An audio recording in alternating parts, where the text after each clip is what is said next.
messieurs, bonjour. Très heureux de vous retrouver comme chaque mardi à partir de la station régionale de Constantine pour un Bonjour d'Algérie qui va s'intéresser essentiellement à trois sujets différents. D'abord, on va parler de diabète et d'innovation et de prise en charge de cette maladie à Annaba, puisque se sont tenues des journées d'information et d'études sur le diabète. On reviendra sur le sujet avec le professeur Boudaoud Khalida. Ensuite, nous irons du côté des beaux-arts, puisque vous savez, c'est le mois du patrimoine. On va essayer de s'intéresser à tout ce qui est patrimoine matériel, immatériel. Donc on parlera d'abord de l'école des beaux-arts, mais aussi un peu de la préservation de la production intellectuelle.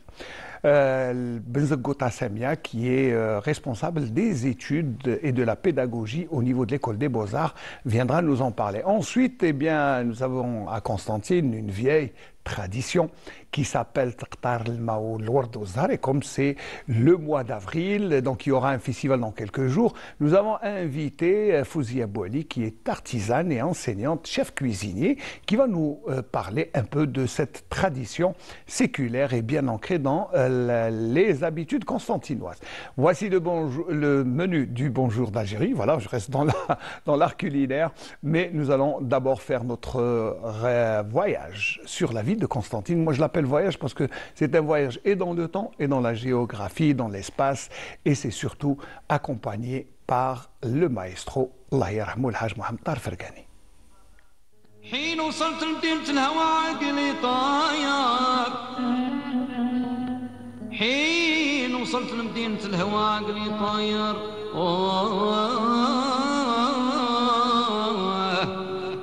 أقدمت على الموت قدمت على الموت في رضا نجمة مرادي وانا دخلت انا عقب الظلامي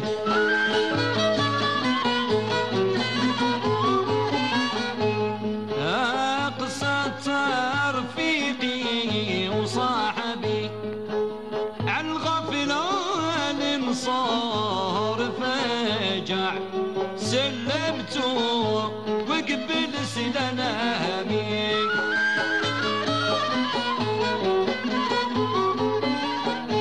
وديك الساعة عانت له الخبر قال أنا لرضاك طايع اختار لي البلي بدنامي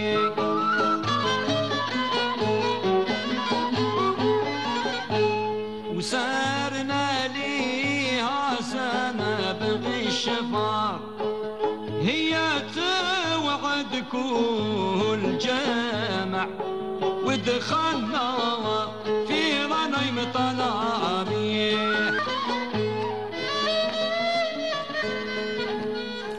Alors, très belle balade, et surtout qu'aujourd'hui il fait très beau.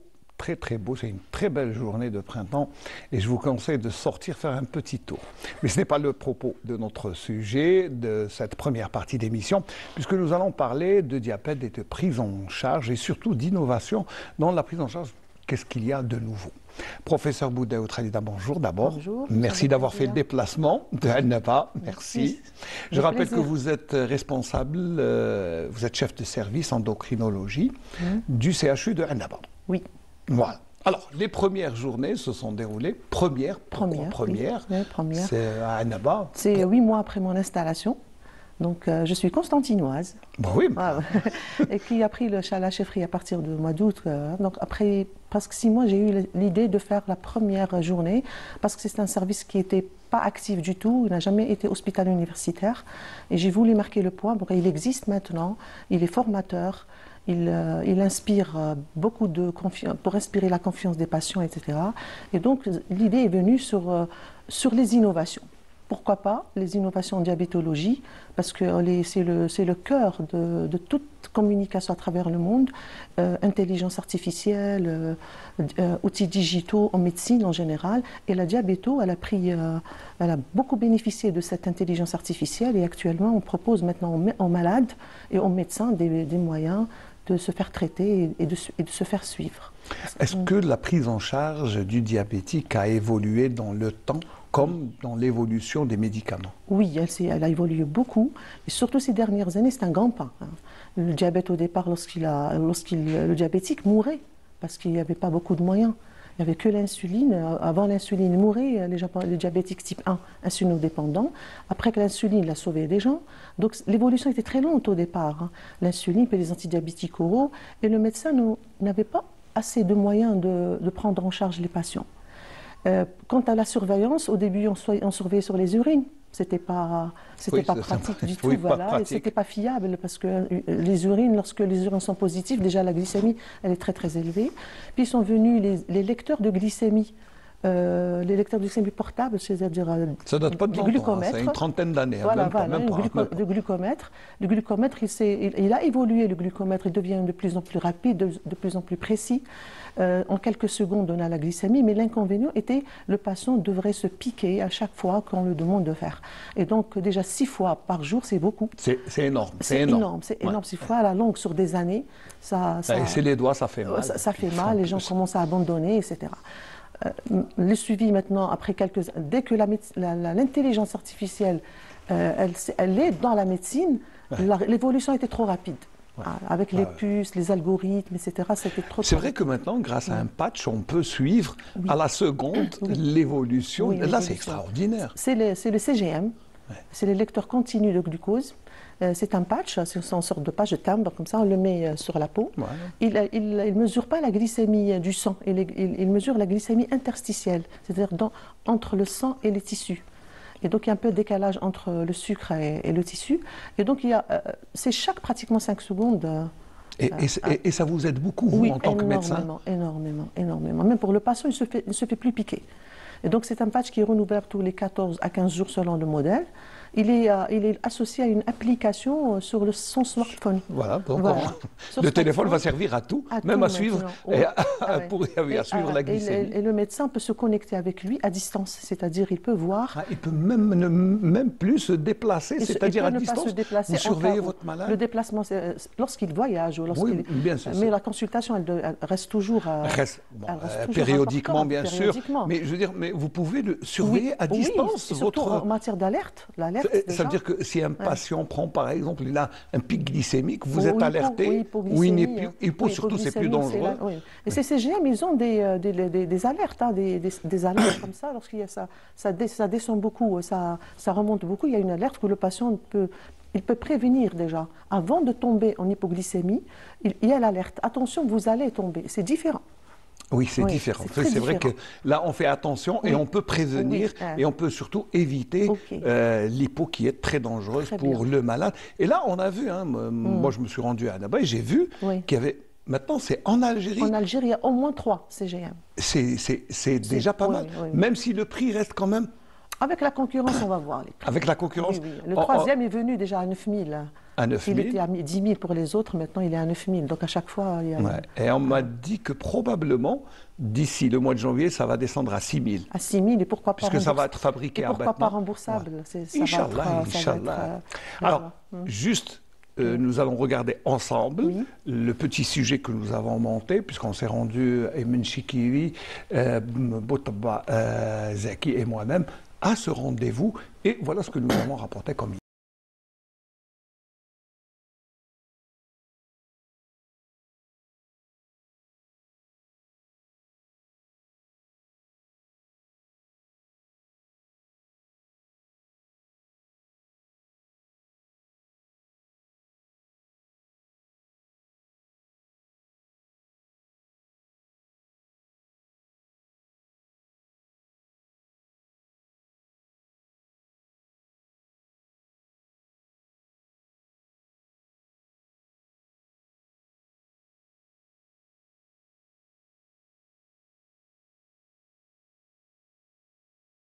On discutait en profondeur sur le plan purement académique sur le diabète en Algérie et les nouvelles thérapeutiques.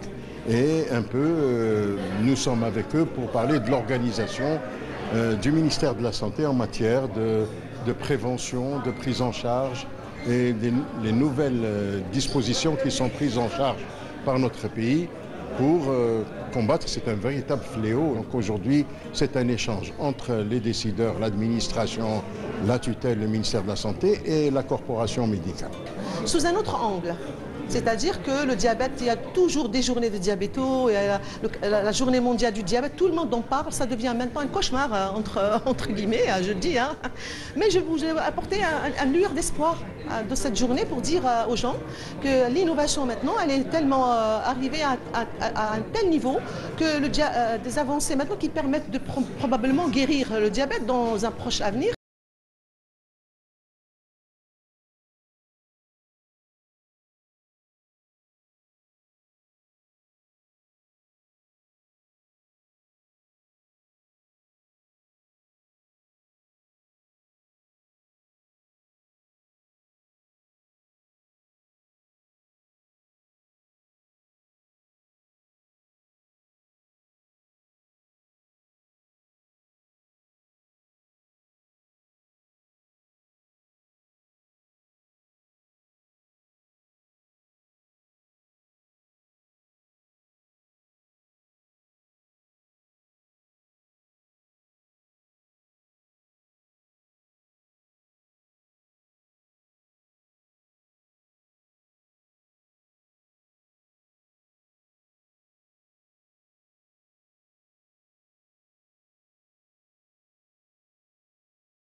Permettent de prédire la maladie en arrivant à l'optimisation de la prise en charge thérapeutique grâce à ces algorithmes, en passant par la formation des médecins et à ces nouveaux outils d'intelligence artificielle, et aussi en intégrant ces outils d'intelligence artificielle dans la recherche scientifique pour essayer de perfectionner ces algorithmes grâce aux data.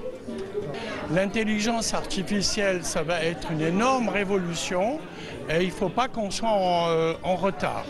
Donc on saisit l'occasion en matière de société savante pour essayer de réfléchir un petit peu l'apport de l'intelligence artificielle pour nous aider, nous les médecins et les patients, à obtenir des résultats, en tout cas probants, meilleurs que ceux que nous constatons actuellement. Les petits jeunes qui arrivent doivent impérativement se plier à cette exigence et essayer de développer le maximum de choses dans ce sens.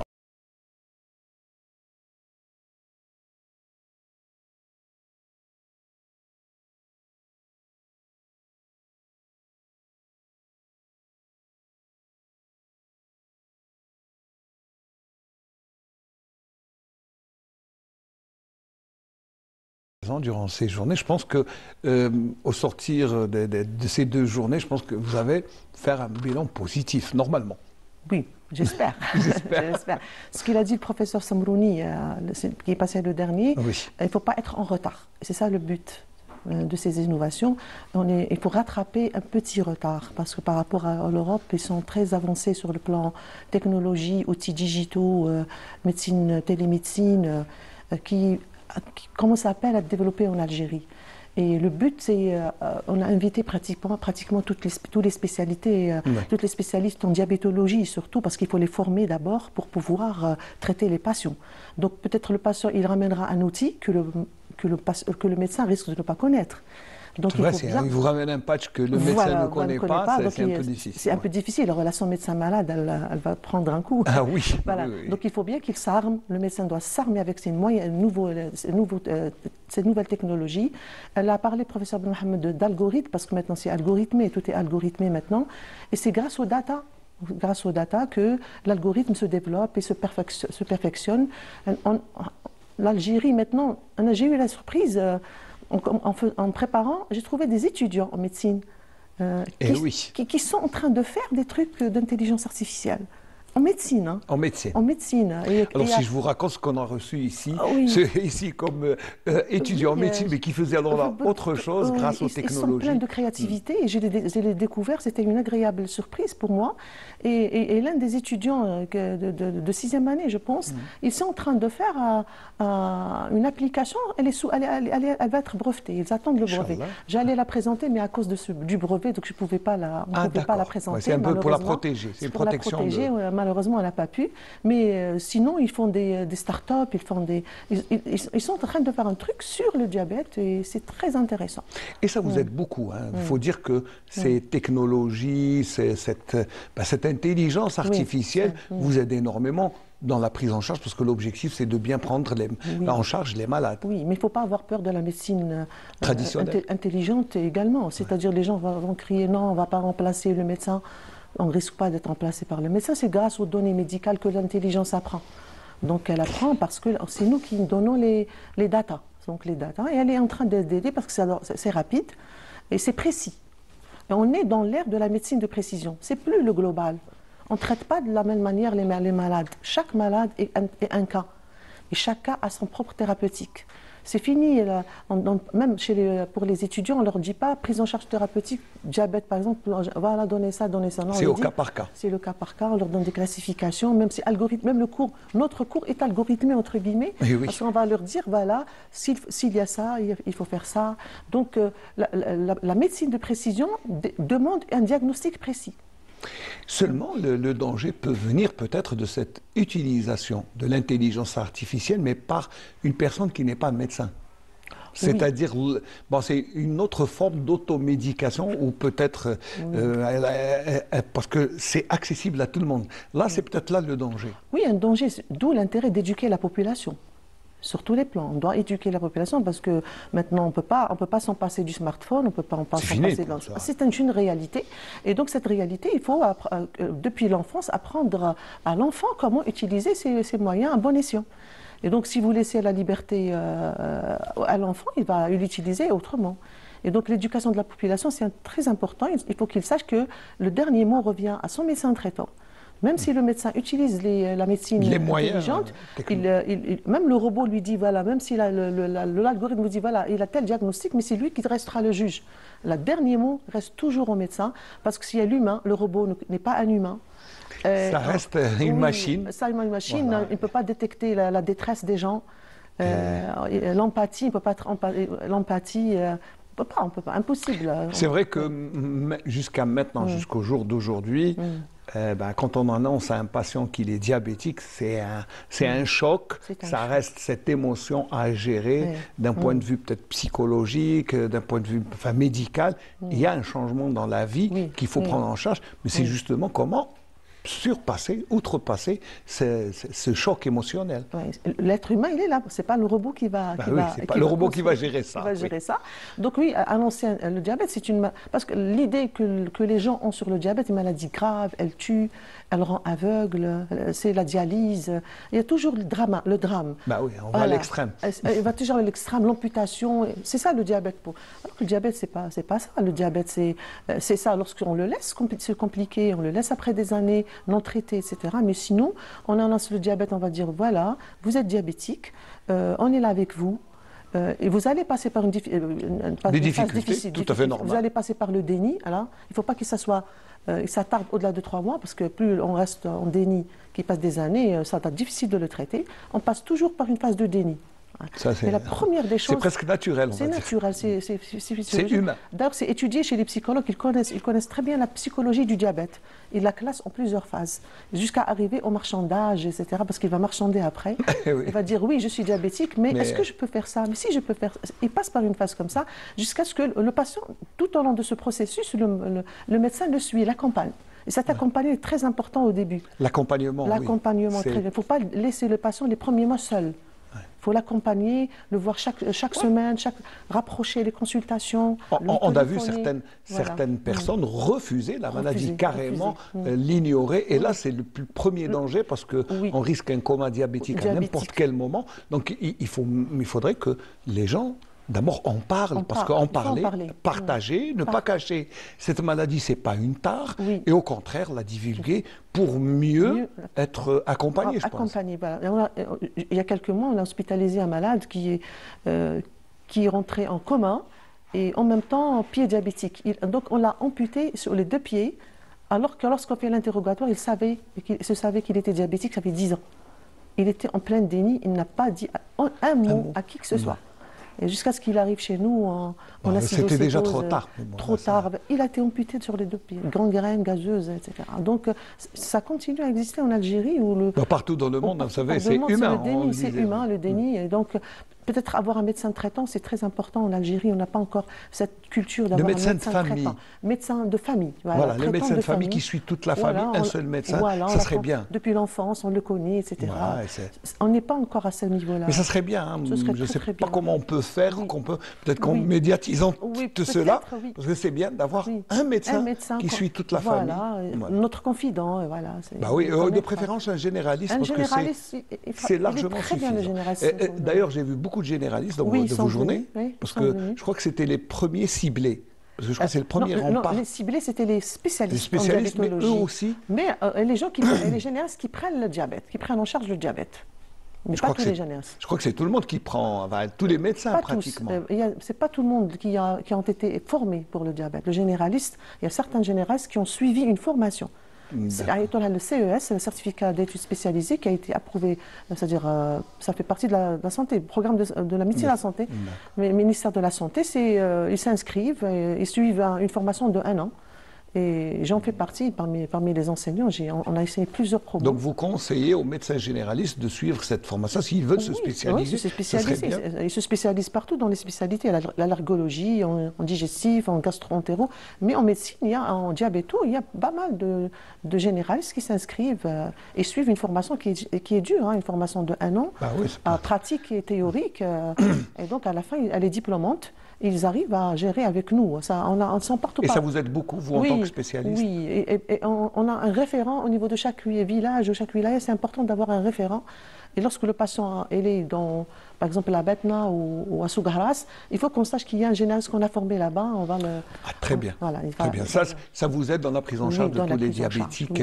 Et puis, au-delà on va revenir aux innovations. On a vu quand même que l'évolution et la création de nouveaux médicaments, de nouveaux traitements, entre autres, de nouvelles insulines qui sont extrêmement je ne sais pas, efficace. Efficace, Ouais. oui. Il n'y a pas que l'insuline, hein. C'est-à-dire C'est le plus important. toute la prise en charge thérapeutique, les médicaments sont plus intéressants des fois que l'insuline. Ah bon, d'accord. Parce que les médicaments, Moi, je croyais que les injectables. En termes de traitement du diabète, il y a l'insuline, et il y a les comprimés, et il y a les autres injectables. Il y a d'autres médicaments qui sont injectés qui ne sont pas l'insuline. D'accord. Voilà, c'est les analogues du GLP-1 par exemple. C'est des injectables mais qui ne sont pas des insulines. Et l'avancée thérapeutique, avant les avancées thérapeutiques, on ciblait simplement la glycémie, c'est-à-dire on traite pour normaliser la glycémie. Mais ça révolue tout ça. On a dépassé cette phase-là. L'objectif maintenant c'est acquis, c'est normal qu'on équilibre le diabète, mais il faut en même temps ne pas que le patient tombe en hypoglycémie, qu'il ne fasse pas les effets secondaires des hypoglycémies, et surtout, comment préserver les organes. Parce que normaliser la glycémie tout seul n'arrive pas à préserver les organes à plus ou moins long terme. Et les médicaments actuels nouveaux arrivent à plus ou moins à préserver les organes et à traiter les autres anomalies liées au diabète, comme l'HTA, la dyslipidémie, et surtout les prises de poids. C'est surtout ça. Voilà. Il y a des médicaments qui font baisser le poids, et les médicaments qui ne font pas grossir, c'est les deux innovations.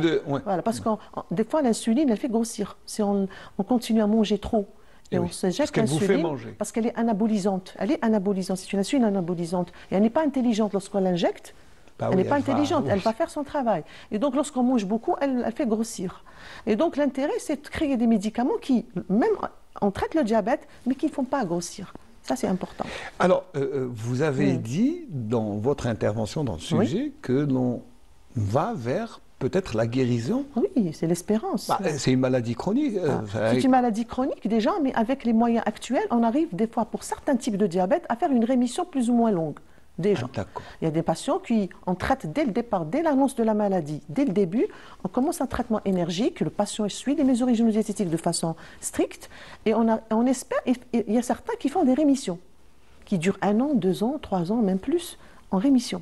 Et déjà, tant qu'il y a rémission, il y a possibilité de guérison. Voilà. Et je parle de guérison, oui, pourquoi pas? Parce que, par exemple, prenons l'exemple du diabète de type 1. Le DT1, généralement on l'appelle DT1, parce qu'il est lié à des maladies auto-immunes, c'est des anticorps dirigés contre l'insuline.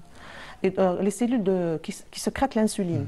Et donc, peut-être si on arrive à traiter la maladie auto-immune, on va traiter le diabète type 1. Donc, c'est ça, l'espérance, elle existe.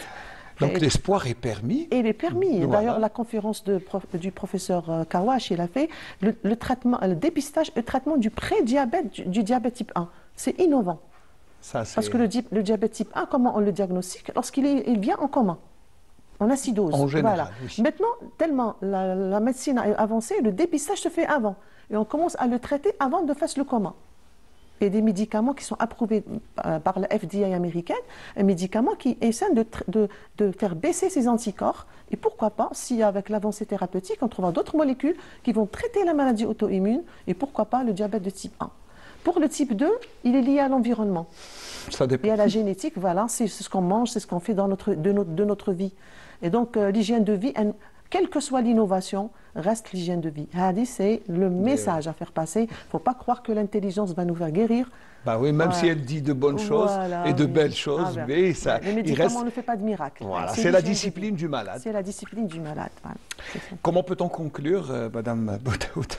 Avec un lueur d'espoir, toujours. Hein. Oui, là, on reste quand même. Là, c'est quand même une bouffée d'oxygène pour tous les diabétiques. D'abord, voilà, on peut surpasser. Tout ça. Le diabète, il est maladie chronique, certes, mais on peut le traiter. Le patient peut vivre sans problème, sans complications. On est là pour l'accompagner. Maintenant, il y a la médecine innovante qui nous aide à l'accompagner. Le suivi est beaucoup plus facile. Les médicaments, maintenant, c'est plus la glycémie seule, mais ça lutte contre le poids. Je crois que même la glyquée est dépassée. Même la glyquée, quelque part, elle n'est pas très fiable. Elle aide beaucoup, mais elle reste quand même un moyen. Il faut dire que le CGM, ce n'est pas à portée de main pour le moment. Oui, c'est ce qu'on disait. C'est une question de prix. Ce n'est pas à portée de main et ce n'est pas n'importe qui peut le faire. On ne peut pas l'utiliser chez le sujet âgé, un vieux, qui est psychiatrique. Donc, reste les moyens anciens, on ne les abandonne pas. Voilà, on restera sur ça. Et j'espère aussi que ça vous encourage à organiser d'autres journées. Oui, on va faire même des ateliers. On compte faire des ateliers pour le CGM. On va faire des ateliers pour tel. Donc on va encore développer chaque point de cette journée, Inch'Allah. Inch'Allah, merci beaucoup, professeur Boudaoud Khalida. C'était un grand plaisir. Je rappelle que le plaisir est partagé. Je rappelle que vous êtes chef de service endocrinologie au CHU de Annaba et vous étiez l'organisatrice de ces premières journées de prise en charge en termes d'innovation du diabète. Merci de nous avoir fait le plaisir et surtout le déplacement de Annaba. Mes amitiés à Siraba et à toute la famille. Eh bien, on va transiter juste par une chanson, le temps de parler des beaux-arts, de l'art plastique, de la sculpture, de l'école des beaux-arts de Constantine, qui est une vieille école qui a formé beaucoup d'artistes et c'est avec grand plaisir que l'on recevra la chargée de pédagogie, mais ça sera après cette chanson.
Rachel Oussoumi-Rali, c'était une des chansons coup de cœur de l'été passé. J'espère que nous fera d'autres parce que c'était un bel essai d'innovation. On va parler des beaux-arts et avec la chargée de la pédagogie, des chefs de département pédagogie à l'école des beaux-arts, Samia Benzogota, qui est un peu le trac. Marhaba bik, oui, bonjour. Oui, bonjour. Ça va? Ça va, merci. Où est le trac exactement? Pour me dire où est-ce? Ah bon? Oui, mais je vois que vous êtes souriante, vous êtes bien à la face. Je suis tout le temps souriante. Alhamdoulilah. C'est à l'intérieur. Alors, les Beaux-Arts de Constantine, c'est quand même une vieille école qui a formé énormément d'artistes et qui est toujours là en train de former. Mais vous avez changé de siège. Je crois que vous avez... voilà. Alors, mais vous restez dans votre vocation de la formation des artistes. C'est ça? Absolument, tout à fait. On était, on a changé plusieurs fois le siège. On était à Sirta, le musée Sirta, on a Collège Chable l'UP, on a Zarzara, on a carrément donné un siège spécial pour nous. C'est Kharjat à Bossof, la sortie de Bossof. Et je crois que le lieu vous permet maintenant d'avoir plus de latitude dans la formation. Est-ce que vous formez toujours dans les spécialités, c'est-à-dire Oui, art plastique, sculpture Sculpture, modelage, peinture à l'huile, design, aménagement, infographie. Mais cette année, on a la céramique. Ah, Oui, d'accord. avec tout le matériel, les cahiers, les fours, les tours, tout ce qu'il faut pour la céramique, pour cette spécialité. C'est la première fois. C'est la première fois. Donc, pour nous, École des Beaux-Arts, on a l'impression que c'est seulement artistes et sculpteurs, mais enfin, apparemment, l'éventail s'est élargi. C'est élargi, absolument, c'est élargi. Mais beaucoup plus, on fait la pratique plus que la théorie, nous. C'est une école qui donne beaucoup. Que ce soit matériel, même le matériel, l'étudiant bénéficie beaucoup de matériel. C'est un budget énorme. L'accès pour l'école. Mais justement, l'accès à l'école, comment L'accès à ça se fait? l'école, c'est un concours. Bon, c'est pas vraiment un concours, c'est un test pour voir est-ce que le candidat qui vient, il est quand même عنده شوية ميول فني. كاين trois concours qu'on fait. كاين le dessin. Fusain, crayon, la couleur et 2 ou 3 questions sur la culture générale. Et c'est tout. Ouais, c'est ça le... Faut-il être artiste pour entrer ou par exemple, moi j'aime bien l'art, j'aime bien... On est tous artistes. Ouais. On a tous cette vision de l'art. Mais nous, on développe cette vision. On encadre l'étudiant, on lui donne plus. Il y a des étudiants qui viennent avec vraiment, ils sont doués, mais ils manquent de technique. Nous, on fait ça. C'est notre rôle de guider et de donner plus à cet artiste, à cet enfant. Enfin, à l'étudiant plus. Enfin, étudiant, oui. Étudiant. Mais nous, pour nous, c'est des enfants, c'est nos enfants. Et vous avez combien d'étudiants dans votre école? Parce que on dit école, mais étudiants, normalement, élèves, école. Oui. Non, mais on dit école parce que on ne peut pas dire comment... Institut des Beaux-Arts. Institut, comment... C'est un... Mahad Founoun. Oui. Pardon, votre question? Je dis combien vous avez d'étudiants? On a une quarantaine d'étudiants. On fait combien d'années d'études pour avoir votre diplôme? On fait 4 ans, 2 ans tronc commun. On a 2 ans pré-spécialité et spécialité. On donne la chance. Avant, c'était 3 ans de tronc commun, 3 ans d'études. On a la spécialité. Et quelles sont les spécialités? On a infographie, céramique, sculpture et miniature. Pour le moment, on a ça. Très bien. Mais il y a plus. Il y a beaucoup de modules, mais ça dépend du choix d'étudiants. À un certain moment, je crois que vous enseignez même la communication visuelle. Qu'il y a la communication visuelle, Mazès, qu'il y a la communication visuelle, qu'il y a aussi ce qu'on appelle, on faisait le décoplane, tout ce qui est décoration intérieure-extérieure, la tapisserie, la faïence, le carrelage, le papier peint. C'est intéressant. On fait aussi déco-volume, tout ce qui est domaine avec l'architecture et tout ça. Même on a des architectes qui enseignent là-bas, à l'école des Beaux-Arts. Bah, sûrement. Oui, sûrement. Parce qu'il y a décoration intérieure. Oui, donc, oui. J'allais dire, pourquoi seulement 40 étudiants? Est-ce que c'est beaucoup? C'est peu, c'est peu. Mais au moins, ça relève la qualité de la formation. C'est peu pour l'espace qu'on a. On a un grand espace. Il y a le problème de l'hébergement. L'école, on a fait un petit truc comme ça, un hébergement à l'école seulement pour les garçons. Les filles, quand elles viennent de loin, ils n'ont pas où s'héberger. C'est un problème. J'ai eu le concours bzaf, Très bien. Linda Chaaban, notre consoeur, est venue vous voir et a rendu visite à la fin. Elle nous a ramené ce petit reportage que nous allons suivre. Et puis, vous allez me dire ce qu'on a oublié de rapporter dans ce reportage. D'accord, ok.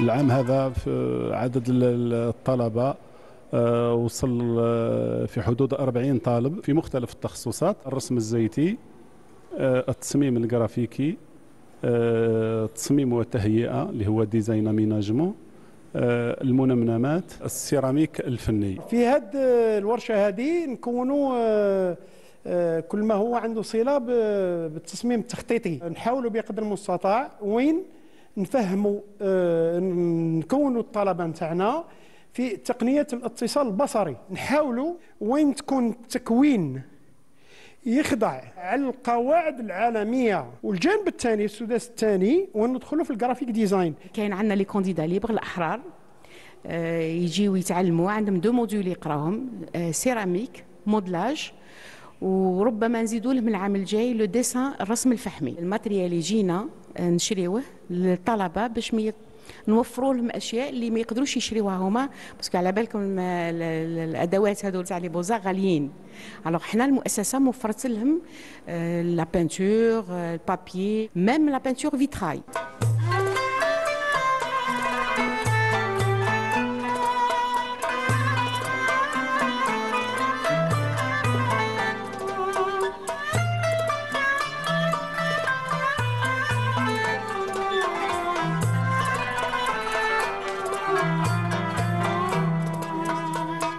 انا لقيت راحتي في الديزاين جرافيك، نجمع بين كل الاختصاصات، يعني كل اختصاص راهي مكمله مع بعضها.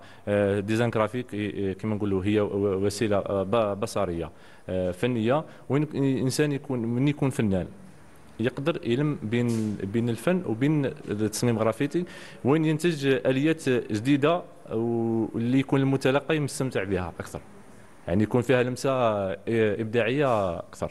بالنسبه للتخصص هذا خيرته خاطر شفت فيها حيز من الابداع والتكوين، قادر تخرج بحرفه اللي تقدر تخدم بها مع الوقت. كنت ارسم على الجدران وكانت عندي هوايه منذ الصغر. جيت هنا باش نزيد نطور في الرسم. اكتسبت فنيات وتقنيات جديده من الاساتذه. اولا نخرجوا الهواء من الطين كي تشيح نوعا ما، نطرحوها بالغولو، ثم نديروا التصميم تاعنا في الورق، الحاجه اللي حابين ننجزوها، ثم نطبقوها على هذا المساحه هذه اللي خدمنا دوك صافي 3 الله يبارك قدامكم يسون اكسبوزي، وكاين كل عام كاينه حاجه جديده.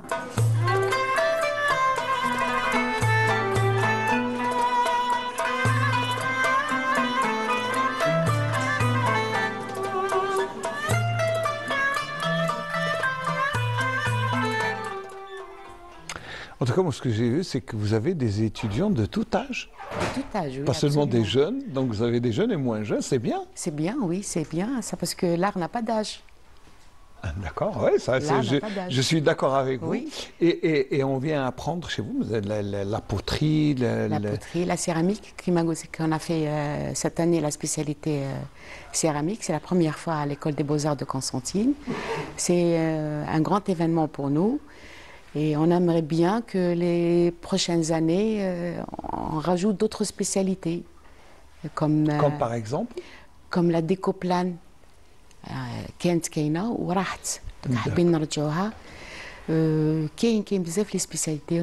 بون ça c'est le choix de l'étudiant, c'est lui qui choisit, c'est le seul qui a choisi la céramique. On a tout fait pour l'encourager, les encourager, pour l'intéresser, l'encourager. Alhamdoulilah. Et l'école des Beaux-Arts participe beaucoup des événements. On a participé des expositions, on a le salon national le 19 mai, Yom Talb aussi on va participer. C'est la 3e année. L'année passée, on a eu des travaux magnifiques. Que vous avez exposés. Oui, qu'on a exposé. Il y a le vitrail, il y a la peinture à l'huile. Même تاع الملحقة تاعنا باهي تبعتنا حنايا تبع قسنطينة. هما تاني ils ont fait un travail magnifique. Ou comme le directeur il est nouveau, Allah يبارك, il est en train de faire beaucoup de choses, Monsieur Merad Fatah. Il est en train de faire énormément de choses. Des fois, on reste jusqu'à 6 heures du soir pour rentrer à la maison. Pour travailler, oui, ça c'est un peu. Mais c'est ça, hein, quand on est artiste, on n'a pas d'heure, on n'a pas d'âge, et on est toujours jeune. Et on est toujours là. Voilà. Alors, j'allais dire, comme vous participez à plusieurs événements, vous avez aussi participé, je crois, hier, à la protection de la production intellectuelle dans un séminaire. Alors, quel a été votre apport, votre... C'était à l'université de Constantine. C'était à l'université de Constantine 3, Salah Boubnider, oui. Ils nous ont invités pour participer à cet événement, à ce forum. C'est un forum international qui parle de la propriété intellectuelle, comment protéger nos travaux, tout ce qui est intellectuel, comme écrivain, musicien, architecte aussi. Et c'est très très important parce que nous, on manque de ça. Il y a un manque énorme, ça. C'est vrai qu'on ne se protège pas beaucoup, surtout notre production artistique. Elle n'est pas tellement protégée. Même s'il faut reconnaître qu'il y a un grand travail qui est fait par l'Office national des droits d'auteur et droits voisins, l'ONDA, qui est là, qui essaye, mais ça ne suffit pas. C'est pas suffisant. Mais ce qu'on a fait hier, c'était mondial. C'est international. On va suivre la loi internationale. C'est très intéressant. Ça veut dire que l'ONDA, elle protège uniquement ici, au niveau de l'Algérie. Territorialement, c'est limité. C'est limité. Elle protège, Par contre, ce qu'on a fait hier, le forum qu'on a fait hier, c'est une protection internationale. C'est-à-dire quand on fait, par exemple, je cite un tableau, un tableau d'un artiste, peut-être un artiste de Tunis ou là de n'importe quel pays, il peut imiter, il peut faire le même travail, mais il n'est pas protégé. Le tableau, mais quand c'est international, il est protégé. Justement, comment on se protège sur un plan international avec une toile, par exemple, je ne sais pas, moi je peux, la Mona Lisa, je peux la refaire. Hein, on peut la refaire, c'est clair, on fait des reproductions, pas mal de Monet, de pas mal d'artistes européens ou arabes, mais c'est toujours le titre, peut-être ça rentre dans les prix, dans la vente, et voilà, c'est pas... Et est-ce que nous avons un marché de l'art ici en Algérie? Je ne pense pas. Et pourtant, il y a des galeries, par exemple à Alger, je sais qu'il y a beaucoup de galeries. À Sogharaslem, il y a une galerie des ateliers, on forme. Donc il y a quelques endroits, même à Annaba, je pense qu'il y a des galeries. Donc c'est bien, donc il y a des galeries, ça veut dire on expose, ça veut dire on vend les tableaux. La vente, qu'il y a la vente, mais pas les pas aussi développé que... C'est pas aussi développé, oui. Quand on donne un prix, des fois, sur un tableau, et je sais qu'est-ce que j'ai donné, ou matériel, quand on donne le prix, les gens n'aiment pas trop. Ils n'aiment pas trop le prix. Bah oui, oui, mais c'est un travail fait main, c'est un travail bien réfléchi, c'est un travail qui a demandé beaucoup de temps, beaucoup de patience. C'est pas de la sérigraphie ou là c'est pas une reproduction mécanique. Voilà, c'est pas une reproduction mécanique. C'est une création, une innovation de l'esprit. Voilà, justement. Et les artistes qui sortent de l'école des Beaux-Arts de Constantine, où est-ce qu'ils vont? Un peu partout. Un peu partout, mais bon, nous, les artistes, c'est pas seulement, par exemple, moi, si j'aurais ma retraite, j'ai un métier dans les mains. Je peux poursuivre, je peux faire des cours, je peux travailler, exposer un peu partout. Ça veut dire un artiste, il ne s'arrête pas. Mais un douche avec la pause. On n'a pas de pause. On travaille tout le temps. On ne s'arrête pas, on ne s'arrête pas. On crée tout le temps. C'est toujours... on suit la nouveauté, on suit les pages, c'est ça l'artiste. Il n'a pas le temps pour s'arrêter. Il n'a pas de retraite. Il n'a pas de retraite, justement. Il n'y a pas de retraite. C'est vrai que nous avons accompagné de grands artistes jusqu'à leur dernier souffle. Ils continuaient à dessiner. Oui. Dernièrement, on était à Borj Bouarerij. Ils ont honoré un artiste qui est vraiment, vraiment malade. Et j'aimerais bien le citer, c'est M. Boukerch, pardon. Il est vraiment, vraiment malade. Ils ont fait une belle exposition à son honneur. Ils nous ont invités aussi, on était le samedi passé. Très bien. Oui.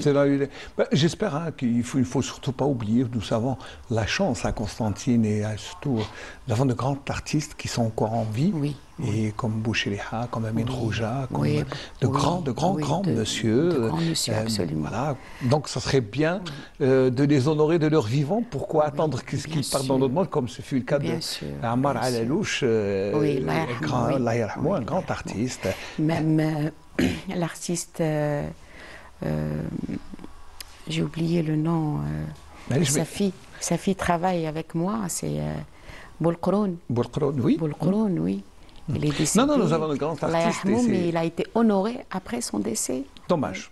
Donc c'est pour ça que c'est bien d'en parler, de parler dans des occasions pareilles. Dans des occasions pareilles, de les évoquer. Oui, et puis je sais que les artistes sont un peu timides, ils n'aiment pas trop parler devant des choses. On s'exprime avec le pinceau, le crayon, beaucoup plus. On est plus à l'aise avec une toile qu'avec la caméra. La caméra ne fait pas peur, elle est là pour justement pour montrer les belles choses que nous faisons. Comme vos travaux, vous êtes spécialiste dans la... Je fais du vitrail, tout ce qui, dernièrement, vous avez vu dans le reportage, là, maintenant, c'était avec les étudiants, on a fait un beau travail, où le travail d'Akwali Rah Alger, c'est une œuvre, pour moi c'est une œuvre qui a été faite par les étudiants et moi-même.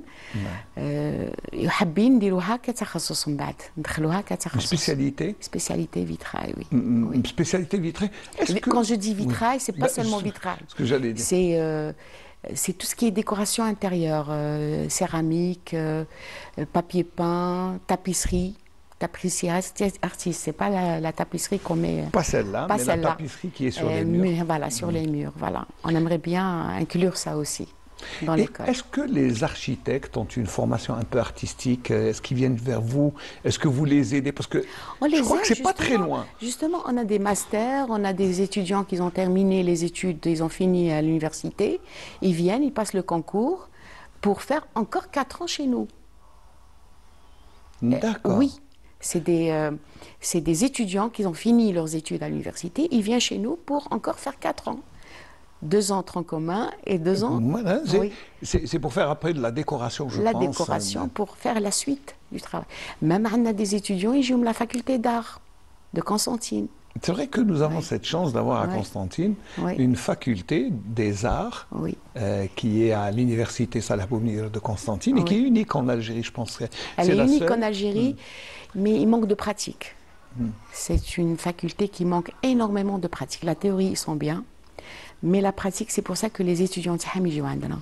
D'autant plus qu'ils ont plusieurs filières. Il y a la musique, le théâtre, voilà, c'est intéressant. Oui. Alors, ce monde artistique, dans un mois du patrimoine comme maintenant, qu'est-ce que ça peut servir? Parce que c'est excellent de préserver le patrimoine à travers les artistes. Oui, oui. On protège ça, mais beaucoup plus, c'est les artisans qui protègent le patrimoine. Même les artistes. Hein. Oui. Vous savez, les chanteurs, c'est des artistes. Hein. À force de chanter les mêmes paroles, les textes, on les pérennise. Donc, c'est probablement comme le dessin, la céramique, ce que vous...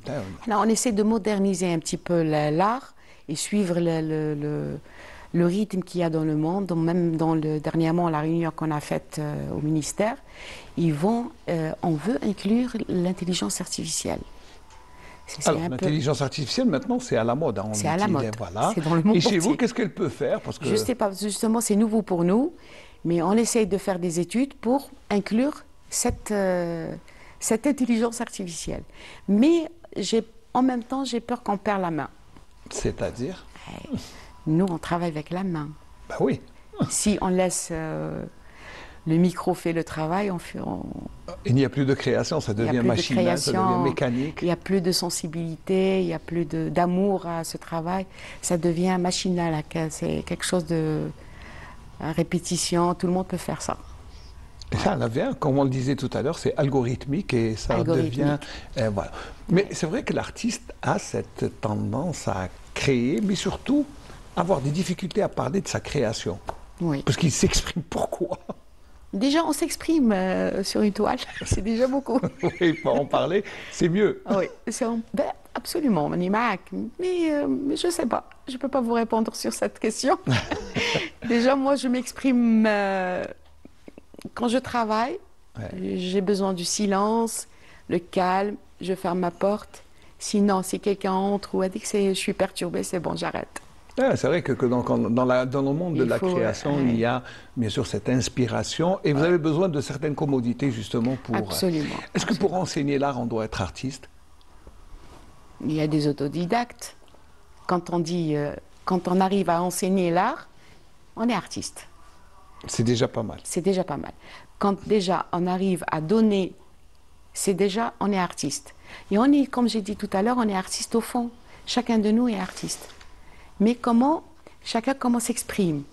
Il y a des personnes qui ne savent même pas qu'ils ont ce côté d'art là, ce phénomène de création. Mais avec le temps, ils peuvent découvrir ça. Comment découvrir, comment s'apercevoir qu'on est artiste, qu'on a un don qui ne s'est pas encore développé? Comment on le... Ça dépend. Par exemple, je ne sais pas, je vais citer une personne que j'adore et j'apprécie beaucoup, ma mère. Oui. Ma mère, elle est autodidacte, elle fait des peintures, des toiles, elle a appris tout seule. C'est une femme qui apprécie les choses. Elle a appris toute seule le dessin. Elle a fait une fois une exposition à au théâtre régional de Constantine. Elle a été honorée. Elle a commencé, je peux dire, elle était artiste au fond d'elle, mais elle n'a pas développé ça jusqu'à l'âge de 73 ans. Elle a fait sa première exposition. Elle a dû attendre 73 ans pour exposer? Pour exposer, parce que là, كيما نقولوا حنايا لقات راحتها. D'accord. كيما نقولوا واحد كيعود يربي quand on C'est vrai, on n'a pas beaucoup de temps. Oui, oui, on n'a pas beaucoup de temps. Oui, c'est avec les enfants, la famille, c'est vrai. Elle fait des reproductions de Claude Monet, de Rembrandt, mais vraiment, elle dessine mieux que moi. Et elle n'a pas fait les beaux-arts comme moi. Justement, ça veut dire qu'elle n'a jamais pris de cours de dessin. Non, jamais. Donc ça veut dire que l'art s'exprime. L'art, il est là. Il est là. Ouais. Il y a des personnes qui peuvent sortir cet art-là, et il y a d'autres non. Dommage. Ah, d'accord. Et comment extérioriser, comment faire sortir cet artiste qui est en train de dormir en chacun de nous? Là, il faut voir, je ne sais pas, je n'ai pas une réponse. Demandez à votre maman, puisque... J'ai jamais demandé à ma mère, parce que je ne sais pas, mais je ne peux pas vous répondre sur ça. Chacun comment. C'est le milieu, peut-être, c'est l'entourage. Il faut participer dans regarder la télévision, regarder des émissions pareilles pour comprendre c'est quoi l'art. حنا الأخ في الجزائر شوية ناقص quand même, mais pour ne pas être positive, on est dans la bonne voie. Très bien, on va vous laisser vous reposer un peu, juste le temps d'écouter une chanson, oui. Je la réveille, et après oui. on va bien sûr clôturer ce débat, mais on va écouter, rendre hommage à un grand chanteur de Constantine, Limet Rabbi Yarhamou, parti un peu tôt. Moi, c'est ce que j'estime, mais c'était un grand monsieur qui avait cette faculté d'innover, et c'est rare dans le Belouf. L'Eid Fenneikh Rabbi Yarhamou.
كيف يروي ملك عن أنسي كيف يروي ملك عن أنسي الفجر ناح قوم سقينا خيل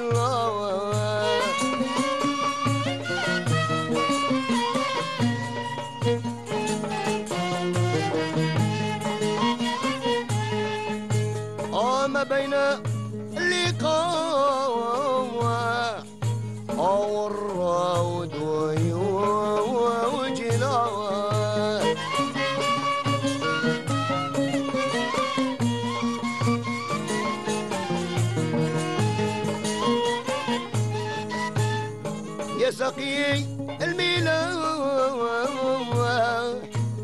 والرقيب في غدنا أقوم صافي فالقطعان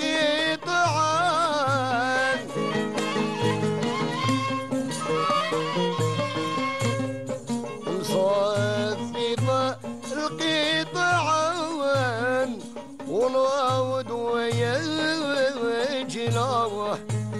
أنا والغزلان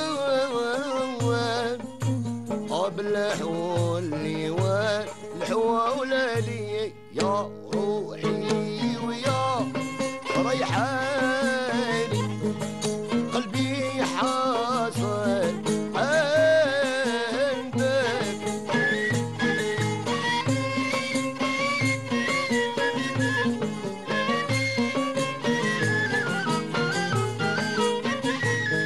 يا صاحب الخد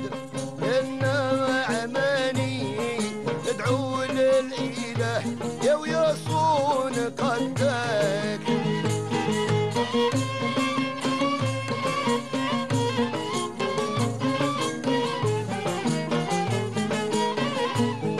انت يا مالح سلطاني وانا يا معيش لك عبدك انت والامين ترى الله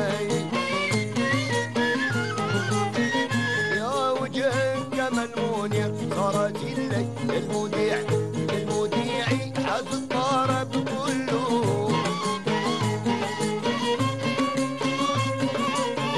المذيع حد الطرب كله سماعي وانا معك والغير واش دخلوا انت معي وانا معك والغير واش دخلوا.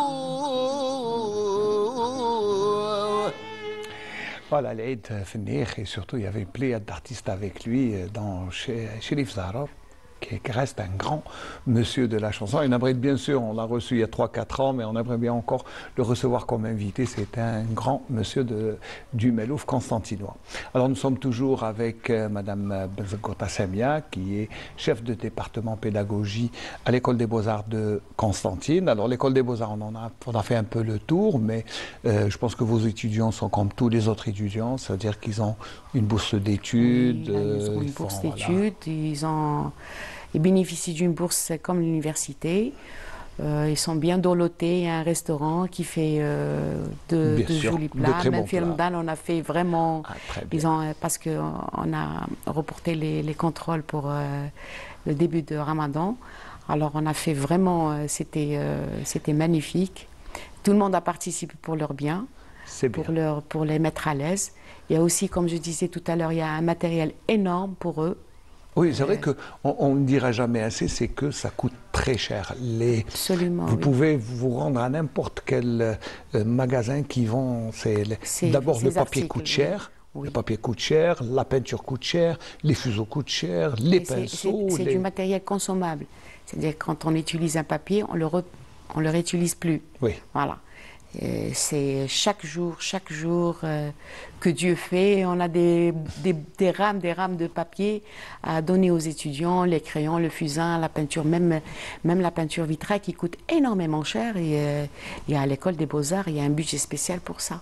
Et vous faites des tableaux sur vitrail ou voilà. Sur vitrail, on fait des tableaux sur peinture sur verre. Sur verre, voilà. Le vitrail d'origine, on ne le fait pas. Il y a tout un protocole à suivre. Même le plomb, il est interdit. On ne peut pas l'utiliser. Voilà, c'est interdit. On ne peut pas l'utiliser à l'intérieur de l'école. Mais vous arrivez quand même à faire des tableaux, vous suivez, vous accompagnez plutôt vos étudiants. Oui, on encadre les étudiants de A à Z. Oui. Mais quelle est la spécialité la plus demandée chez vous? C'est l'infographie. Ah, quand même. Oui. Et vous faites de l'infographie Oui, c'est l'infographie, c'est vraiment tout le monde. C'est tendance. Hein, c'est tendance, justement, mes tendances. Et ça veut dire qu'on peut venir chez vous et être formé en infographie il faut faire d'abord les 2 entrants communs. Oui, bien sûr. C'est tout un protocole à suivre, oui. C'est pas seulement infographie, il faut suivre. Et puis, peut-être qu'il va changer d'avis après. Hein. Il vient pour faire l'infographie, il fait la miniature, poterie ou la miniature. poterie, la miniature, la céramique. Il y a beaucoup de spécialités. Allah يبارك يعني c'est riche, même l'étudiant qui يخرج عنده un métier dans sa main. C'est vrai que c'est un métier. C'est un métier. C'est un métier. On peut travailler seul, qu'on peut travailler chez l'État, chez le privé. On peut créer des start-up parce que c'est important. C'est important. Avec la politique d'État d'encouragement de l'État pour encourager la création de start-up, en termes d'innovation, je pense qu'il y a beaucoup de choses à faire. Il y a beaucoup de choses à faire, oui. Mais c'est vraiment un métier dans la filière.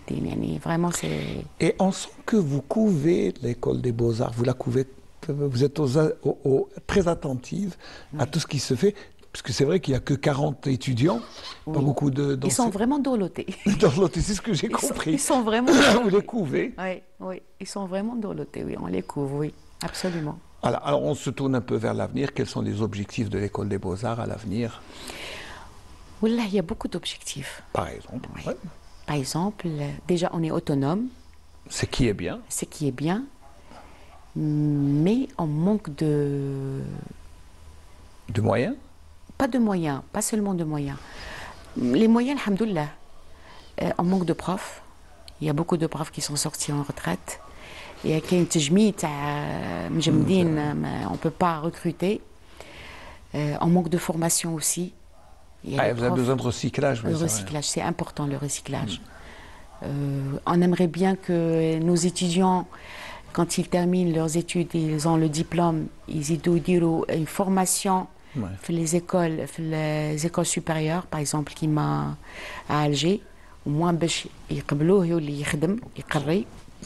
هذه la moindre des choses parce que كنا بالكري avant نتخرجوا on peut faire enseigner au CEM, au lycée, comme moi j'ai fait 15 ans au lycée. Maintenant c'est plus ça. Ah, vous ne pouvez plus enseigner, non? On ne peut plus enseigner. Même pour un étudiant, il finit ses études ici à l'école des Beaux-Arts, il peut faire une autre formation à l'école supérieure pour enseigner à l'école des Beaux-Arts aussi. Oui, bien sûr, avec une formation supérieure. Un niveau plus, voilà. Et on aimerait bien qu'on ouvre ces portes-là pour le futur, Inch'Allah. Inch'Allah, on va rester sur cette note d'optimisme et surtout, merci d'abord de nous avoir fait un round-up. Merci à vous aussi. Voilà. Non, je vous remercie. Merci beaucoup, Madame Samia Benzeghota. Vous avez levé le voile sur l'école des Beaux-Arts qu'on a un peu perdu des écrans depuis quelques temps, parce qu'elle est sortie de la ville, alors qu'auparavant, c'était au centre-ville, on voyait toujours les étudiants avec les pinceaux, les trucs. Non. Merci beaucoup, madame. Je vous souhaite une bonne journée. Je vais vous offrir une autre chanson, le temps d'accueillir notre prochain invité. Puis voilà, nous parlions des Beaux-Arts maintenant. Nous allons parler d'une vieille tradition à Constantine qui est Taqtar, le Mawar Douzar. Vous connaissez bien sûr. مازلتي تقطري ولا؟ تري بيان سا سي لي بون زابيتود. مازال عندك القطار كلش؟ القطار الكبير والصغير، عندنا كل شيء الله يبارك. الحمد لله. ما مير سي اون فام فريمون كي تيان. الحمد لله، ربي يطول في عمرها وربي يحفظها ان شاء الله. Et puis nous allons recevoir une artisane qui est Fouzia Bouali, qui va nous parler de cette tradition bien constantinoise.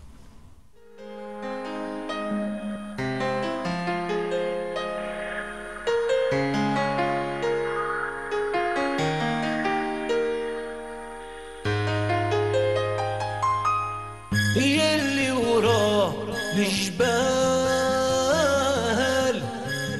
ربي جيباه يا لالال يا لالال لالال يجعل حبيبي يطول غهيبه يا لالال يا لالال لالال عاشق قلبي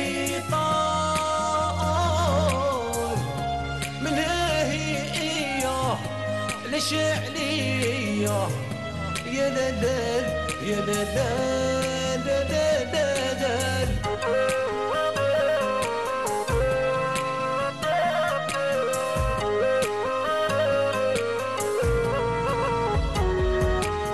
يلي وراه الجبال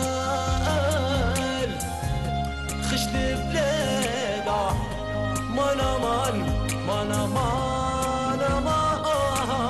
يجعل حبيبي يجي كيف العهدة يا لالال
c'était Halim El-Bat qui nous chantait Ayali Marwa al-Jbal. Puis surtout, Hadi Reiba, ça fait longtemps qu'on n'a pas vu. J'aimerais bien qu'il refasse surface et revienne à Constantine ou à Batna pour le voir. Et c'est juste pour transiter, pour parler de Taqtar al-Maourd Zahar. Et nous recevons avec beaucoup de plaisir Madame Fouzia Bouali. Marhaba bik. Bik, Aïcha. Ça va la base? Ça va, alhamdoulilah. Ah, très bien. Alors, on a une tradition, l'Ihya, bien sûr, Taqtar al-Maourd Zahar. D'abord parce que nous avons le Maourd Zahar.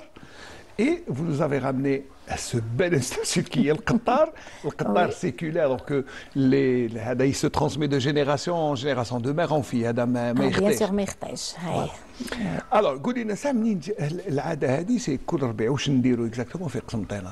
كل ربيع عندنا في مدينة قسنطينة يجي موسم التقطير، نبداو بتقطير الزهر هو أول شيء، ومن بعد ما نخلصوا تقطير الزهر يدخل الورد نوليو نقطروا ما ورد. Très bien. Alors, c'est quoi exactement?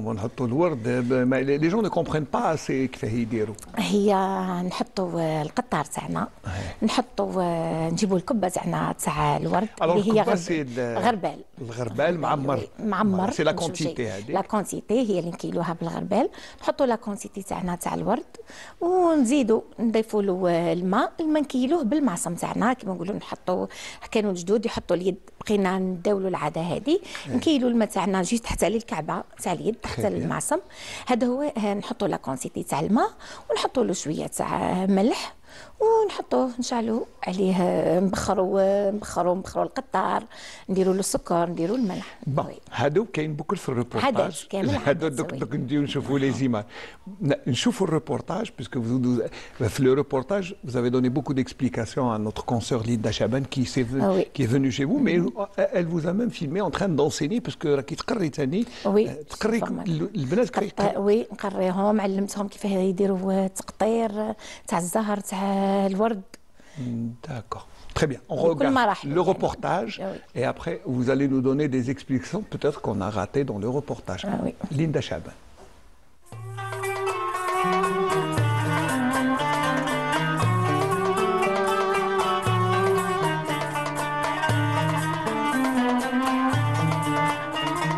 نجيبوا شويه ملح، الملح نحطوه في الطابونه على جال العين، والسكر باش تجينا الحلاوه، والجو نسميو بسم الله ونبخروا الطابونه تاعنا. ان شاء الله يكون هذا التقطار فير مربوح علينا ان شاء الله فيه الخير. ونحطوا شويه طمينه الحر نحطوه في الطابونه ونزيدو نرميه في الشوك شويه تاع الدار.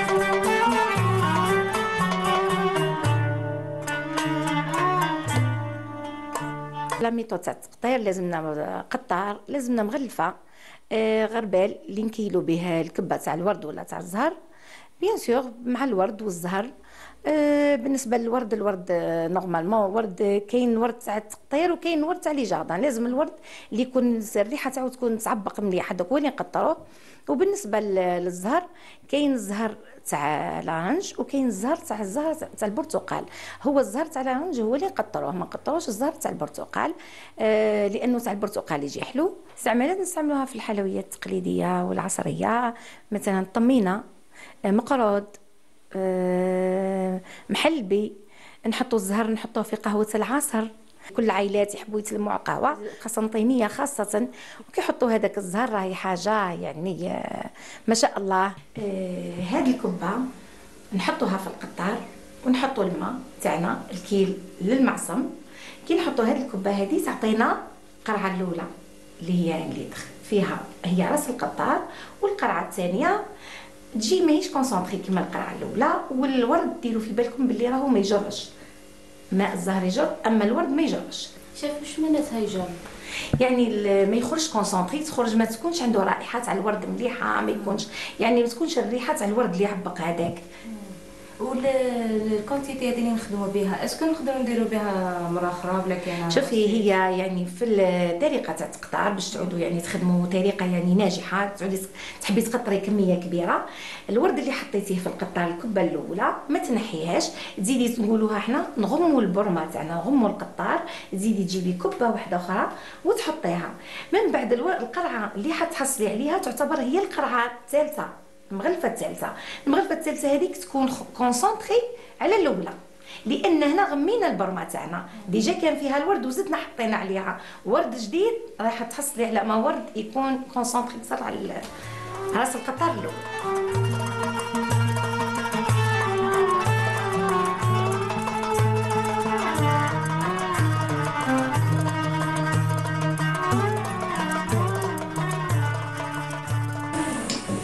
نحطوا شويه تاع ملح باش ما يديرش الخلوط تاعنا، الموال تاعنا ما يفسدش.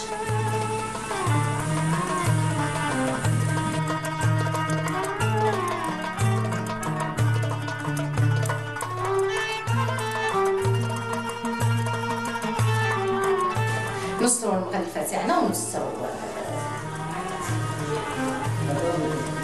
القطار منا كما يقولوها الناس بكري، منها كنسه منها خنسه.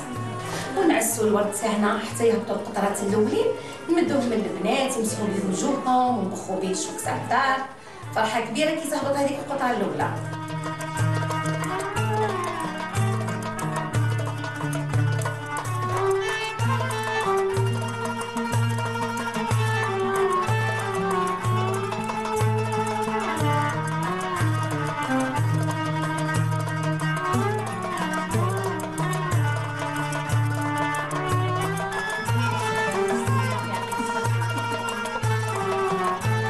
كحيفيات قسنطينيات لازمنا نحافظوا على التراث، لأن قسنطينة مدينة عريقة فيها عادات وتقاليد كثيرة، لازم نحافظوا عليهم ونعلموهم للأجيال، لبناتنا أحفادنا، خاصة موسم تقطير الورد والزهر لازم ما ننساوش كل عام نقطروا، على الأقل يحافظوا على هذه العادة العريقة يعني اللي تمتاز بها مدينة قسنطينة. توجهت للتكوين المهني بالرغم أني نعرف حوايج في التقليدية، بصح في التكوين زدت تعرفت على حوايج أكثر وأكثر. علمتنا لي تكنيك الحوايج تاع بكري كيفاه كانوا يديروهم، العادات والتقاليد تاعنا حافظنا عليهم كيفاه نحافظوا عليهم. وزيادة لهذا مع التقطير تاعنا زادت فكرتني في ايامات زمان كما كنا مع الجدة والوالدة والخالات هكا كيفاه نتلموا ونديروا هذيك القعدة تاع التقطير. ان شاء الله تبقى ديما هذه العادة نمدوها لاولادنا وللاجيال القادمة ان شاء الله وما تروحش.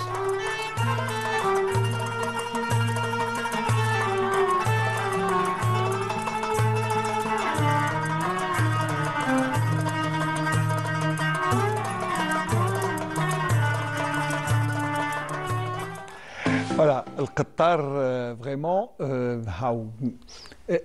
ça c'est une tradition, ça, وقعدت لهنا في قسنطينة وما راحتش، au contraire قاعد نشوف بلي لي ديرنيير زاني هذه زادت قوات الظاهرة تاع التقطير، زاد يعني كوم حنا قاعدين نحيو فيها، فما نحبوش نخليوها انها تتلاشى يعني هذه الظاهره هذه. عدنا نحتفلوا بالموسم تاع التقطير، يعني نديروا عرضات، نديروا حفلات، نعرضوا البنات الصغار باش يبقاو يتداولوا هذا. الله شنو عندك باللي كاين بنات يقراو عندك يجيوك بزاف باش يتعلموا؟ وي يجيو بزاف اقبال كبير، خاصه موسم التقطير يحبوا يتعلموا كيف يقطروا. Alors, est-ce que c'est facile d'enseigner parce qu'apparemment هذا الفن parce كنا نسميه فن بيان سور، هي باش تهبط انك تقطر تبدا تهبط بالقطره يعني حاجه يعني ça demande de la patience، يعني لازم واحد يكون باسيون ويكون باله واسع بيان سور، ما تكونش لا باسيونس ما ديرش الحوايج هذو، ما ديرش حوايج هذو. alors après التقطار هذا بون كوم عملنا بلي قسنطين لي زونفيرون راهو عنده العروق تاعو يعني ما يروحش مي اسكو بو انكور ليكسبورت يعني نديوه لبلايص اخرين؟ بيان سور. هو شوف جينيرالمون كانت مدينه قسنطينه هي المدينه الوحيده في الجزائر اللي بدات التقطير هذا من العصور يعني القديمه خلاص، لكن بدينا نشوفوا ولايات اخرى بداو يحبوا يقطروا وعادوا يجوا من ولايات اخرى باش يعرفوا نوعيه الورد اللي نقطروه، كيفيه التقطير. كما مدينه البوليده هما يقطروا الاعشاب والزهور، ماشي كما الورد تاعنا والزهر تاعنا تاع مدينه قسنطينه. تري بيان. هو كاين توت ان ريتوال داير على التقطار بيان سور. كاين هذيك الكبه تفرغي الكيل منا، وكاين حتى واش كنتي تقولي في الريبورتاج تغسلوا وجوهكم باسكو الماء وردهم مليح لابو. هو فعل مليح ومليح لابو، مدوه للبنات الصغار نقولوا حاجه مليحه فعل مليح. ايوه. وكاين مام اللي يدوش به حتى يغسلوا. وي كنا كي نقطروا هذيك لا جورني نديروا ميناج، يغسلوا الافريشه تاع الدار، يدوشوا. بي سيتي ربيع باسكو اون اكي نوفيل سيزون. حاجه خلاف كاين ثاني العاده اللي قاعده تهدي الطمينه تاع السكر. بوركو يقول الطمينه تاع السكر وعلاه يديروها في النهار تاع التقطار؟ النهار تاع التقطار هي الطمينه هذه يعني بقات عاده نقولوا طمينه التقطار اللي هي نسميوها طمينه الحر. تستخدم بالدقيق وعسل حره والزبده، حاجه يعني نقولوا حاجه فعل مليح للقطار. حاجه البركه تاع التقطار. وي السيطه ديال اللي تباركوا بها باش بيان سور. شوف لازم تكون حاضره العشيه كي نقطروا سورتو الزهر، نحطوها في الصينيه يعني نشربوا بها القهوه ويتو. انا قلت لي قهوه، شفناك باللي وراء ما علمتي البنات هذوك درتوا صينيه تاع قهوه العصر اللي هي ثاني اون اوتر تراديسيون. سي اون تراديسيون اوسي سيكولير اي بيان انكري ا قسنطين اللي هي قهوه العصر تتلم عليها. بيان سور سورتو العائلات القسنطينيه قهوه العصر حاجه يعني تقريبا نقولوا مقدسه، ما يراطيوهاش خلاص يهم يتلموا. سورتو في الموسم تاع التقطير كوم يعود عندنا الورد والزهر جديد نحبوا نديروا به وصفات كيما طمينه اللوز كيما مقروض، يعني نديروا حوايج اللي نستعملوا فيهم الورد كي يكون جديد والزهر ونتلموا على هذيك الصينيه. بيان سور تتلم العائله كامل اي سي لوكازيون دو بارطاجي. بالك شتك واش اللي يتعلم ويخلي النساء يبدلوا كل وحده تمد لا تكنيك تاعها ولا لا؟ وي عدنا نتبادلوا يعني الخبرات فيه. كل وحده تنعت تقول لك باغ اكزومبل انا درت هكا وهكا، يعني هزينا مالغري الطريقه يعني هي وحده، مي كاينين دي زاستيس كيما تاع هذه اللي نغموا البرمه اللي كنا نشوفوا فيها، هادو دي تكنيك يعني كوميرسيال، يعني طرق مبتكره. يعني سورتو الناس التجار اللي قاعدين يمتهنوا يعني في المهنه تاع التقطير في موسم التقطير، يعني الناس تسترزق منه. هذا التكنيك تاع ان نغموا البرمه يعني حاجه جديده ما كانتش قديمه. ما كانتش قديمه، كنا نخرجوا جوست مغلفه تاع الورد الاولى سي بون. ما درك سي درك سي. قولي لي عاد درك بالقطار هذا عاد ما كان يخدم غير مره في العام، سيتي في الربيع مع ورد والزهر. بصح درك عاد عام كامل الشيح الزعتر. شوف الاعشاب كامل اللي كاينه بكل عندنا نستخلصوا منها يعني يعني قطروها نستخلصوا يعني كما نقولوا حنايا تقريبا كاينين اعشاب كنقطروهم تقريبا يخرجوا لنا زيوت براتيكمون يعني شغل دي زويل كوم دي كونسونطري يعني بزاف تحسها انها زيت. تري بيان. هادو اسكو بصحني مش عاده قسنطينيه، سي با لي زابيتود مي القطار سي القطار بالقطار تما استخلصنا هاد تقطير الاعشاب من العادات تاع التقطير تاع الزهر الورد من تم ولينا نقطروا. انا نولي القهوه العصر شفناك بلي في الريبورتاج قهوه العصر لبستي لها قندوره قسنطينيه. لازم نلبسوا حاجه تراديسيونيل تاعنا تاع مدينه قسنطينه. جنها بهاب يعني بهاب معروفه بها مدينه قسنطينه، بها بصخابها لي زاكسيسوار تاعها. اسكو لي جون في هذوك اللي كانوا دايرين بك يدومونديوك هاد الحوايج كيفاش ديريهم؟ وي بيان سور يدوموندي ويحبوا يعرفوا كيفاش دير الحاجه كيفاش تخدمها ونعلمهم ثاني في الحوايج هادو يعني. تري بيان. اسكو زيدي تعلميهم كيفاش يطيبوا دوطخ كيما حنا عندنا في قسنطينه عندنا شباح الصفراء كانت هذه لا روسيت ما تروح لا كوش لا دروات تقعد هكا. نعلمهم يعني نعلمهم شوف كل ما هو تقليدي ومهم ثاني العصري دخلته لهم يعني في الفورماسيون تاعهم يقراوها يعني كي يتخرجوا يعرفوا كلش. تري بيان. كاش ما عندك زيدي ديفينا باسكو دوك ليميسيون ناريف براتيكمون على لا فان باسكو هذه حاجه مليحه ديجا اون بارلي سي كيلكو شوز ديكستراوردينير باسكو هي اللي تخلي الناس تتعلم ولا. اسكو زي بوكو دو كليون كي لي دومونديوك دابور ماشي غير يتعلموا مي لو برودوي وي بزاف ديال كاين الناس اللي ما عندهمش الوقت سورتو نقول لهم انا النساء العاملات يحبوا يقطروا لشي يتعلموا يعني طريقه التقطير مي ما عندهاش الوقت باش تقطر دوموندي تقول لك قطري لي وتدي الموار تاعها والزهر تاعها مقطر ولا اي اعشاب وحده اخرى. ومن لي زوتر ولايه يجيو يعيطوا؟ وي سورتو من لي زوتر ولايه ما عندهمش موارد والموارد تاعنا تاع قسنطينه يعني لا يعلى عليه. ما كانش ما كانش خو ما كانش خو تاع قسنطينه ما كانش خو. C'est vrai que l'eau distillée, l'eau de rose distillée c'est un cachet spécial à Constantine, on ne le trouve pas ailleurs. Et même Mazhar, plus vous allez vers le centre, plus تلقاه ناقص ما يروحش. كاين l'industriel d'accord mais ماشي هذا ماشي كيما المقطر ريحته سبيسيال. بقات حاجه جو سي كو كيك شوز كونت لي رار حاجه كي تعود ما كانش بزاف يتولي غاليه. اسكو سي ابورتي سي شير سي با شير؟ وي شوف هاد العوام هادو سورتو كيعادوا يعني مدايرينو حرفه زاد طلع لو بري تاعو يعني سمعت الاغلبيه عاد تقطر. سي مي اسكو يقطروا بكل لا ميم كاليتي دو لا ميم فاسون؟ نو ما هذه شوف هما يقطروا بنفس الطريقه مي كاينين الناس اللي ما يعرفوش نوعيه الورد. راح نقول لك كاين ورد كاين ورد من ورد فوالا كاين ورد تاع التقطار وكاين ورد نو تاع لا ديكوراسيون سيتو خلاص. وكيف نفرقوا بين اللي مليح واللي مش مليح؟ شوف هي اصلا كي نديروا الشجره تاع الورد كاين الورد كيما نقولوا احنا العربي وكاين الورد تاع لا ديكوراسيون. تما اللي عنده اللي ديجا يعرف الورد يعرفوا انها الورد كيما نقولوا احنا العربي تاع التقطار والورد اللي والما كيتقطر كيف نعرفوا المليح من الحاير؟ شوف من المليح من الحاير شوف هو يعني جينيرالمون يخرج مي المليح تجي المغلفه تاعنا يدير فيها كلي زيت من الفوق. Ah d'accord, je relève un peu d'accord. Oui. Très bien, merci beaucoup Fouzia Bouali. Je rappelle que vous êtes artisane. Si vous avez un dernier mot à dire, parce qu'on va terminer. Un dernier mot. نشكركم على يعني على الاستضافه تاعكم وبارك الله فيكم لا وان شاء الله احنا اللي نقول لك بارك الله فيك باسكو شقيناك زاد فيني كوميم. ونتمنى ان شاء الله انه الحوايج التقاليد تاعنا نحافظوا عليهم ان شاء الله. هذه هي اول حاجه يعني نبقاو نحيوهم يعني كل ما يكون موسم هكا كيما تاع تقطار ويتو نحيوهم يعني كل مره. Inch'Allah. Et pour vous faire plaisir, vous allez voir que demain, le mercredi, il y aura une grande manifestation justement en hommage à cette tradition séculaire qui est le Taqtar Maour Tuzhar à Constantine. Et il y aura une festivité demain à Constantine et j'espère que vous allez participer. En tout cas, merci beaucoup d'avoir fait le déplacement. Merci de nous avoir éclairés. Merci pour les gâteaux. Je sais que mes amis vont se régaler avec cette Voilà, on arrive à la fin de ce Bonjour d'Algérie qui se termine avec Taqtar Maour Tuzhar.